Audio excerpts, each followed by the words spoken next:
In Chicago, where the Palestinian population is estimated to be about 85,000 people, the response to the war in Israel has been overwhelming. The violent developments in Israel have sent shockwaves through the Little Palestine neighborhood, where many residents descended from Palestinian immigrants are. The main hope there, while watching from afar, though, is peace. Joining me now, live from the outskirts of Chicago, is NBC News correspondent Maggie Vespa. Maggie, what is the reaction?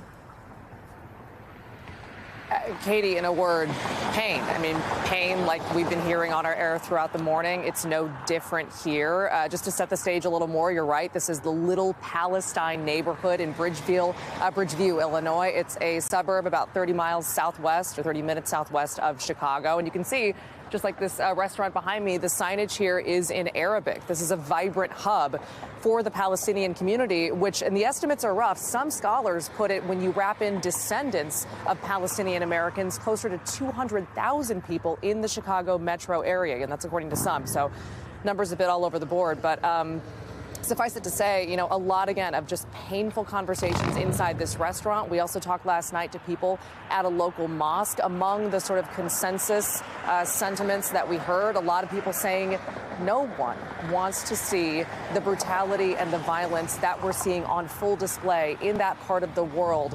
But people also told us the actions of the Hamas militants did not really surprise them, given the history, the violent history between these two countries.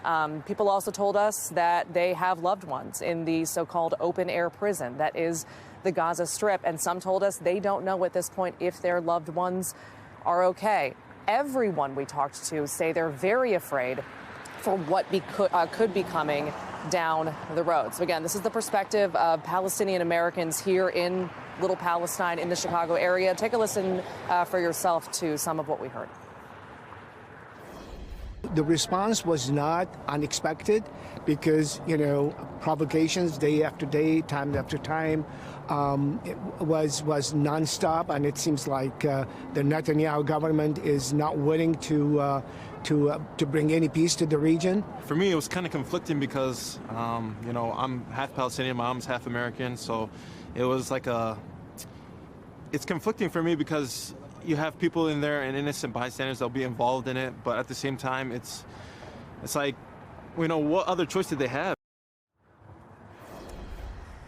So again, that's the perspective that we're including from this part of our country. Again, this is a vibrant Palestinian community in suburban Chicago. I should note, most of the people that we met last night did not want to talk to us. That was what we heard from those who were willing to go on camera. And then, you know, just one final note, one thing that we heard from just a waiter who works inside this restaurant, he told me that he's aware, as are several other people that we talked to, that a lot of Americans are going to be learning a lot about that part of the world and the history there and this conflict.